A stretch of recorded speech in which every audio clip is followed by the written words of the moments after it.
చిన్నమ్మ మళ్ళీ suit case సర్దుకుంటుందిగా. ఒక అచ్చటాలే, ఒక ముచ్చటాలే, ఒక సరదాలే, సంతోషం కూడా లే. చిన్నమ్మ మళ్ళీ ఏటైంది? ఏం చెప్పమంటావు నా బాధ?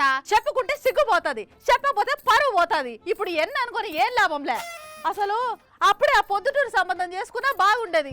అంత నా కర్మ అన్నా. అసలు ఏం జరిగింది చిన్నమ్మ? ఏం చెప్పమంటావున్నా, తలుసుకుంటే మనసు బాధ అవుతుంది. చుట్టుపక్కల వాళ్ళ ముందు తల ఎత్తుకోలేకపోతున్నా నేను. అయ్యో అయ్యో బాధపడకలేసినమ్మా.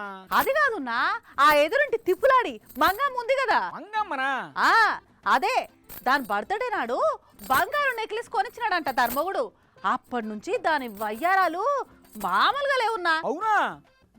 మా పక్కింటి వెంకయ్యమో తెలుసు కదా, ఆ నంగనాచికి దాని మొగుడు బంగారు గాజులు కొనిచ్చినాడంట. అవి వేసుకొని చాలా బగలు పోతాంటాది. అదే నీ బాధ.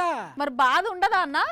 నీకేం తెలుసు అన్నా మాడోళ్ళ కష్టాలు. సరే, మరి నువ్వు కూడా మీ భావన కొన్ని ఇవ్వమని అడక్కపోయావా? అడిగినానన్నా.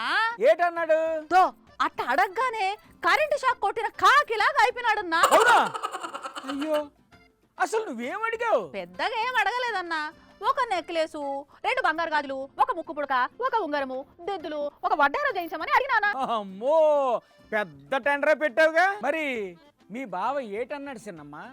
ఉన్నాడా, పారిపోయాడా? నేను అట్ట అడిగినానో లేదో ఒక్క మాట మాట్లాడకుండా నా చేయి పట్టుకొని హాల్లోకి తీసుకెళ్లి టీవీ ఆన్ చేసి చూడమన్నాడున్నా. ఏం చూడమన్నాడు?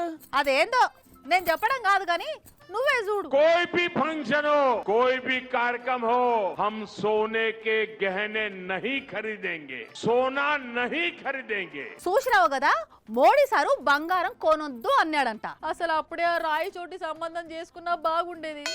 అంత నా కర్మ.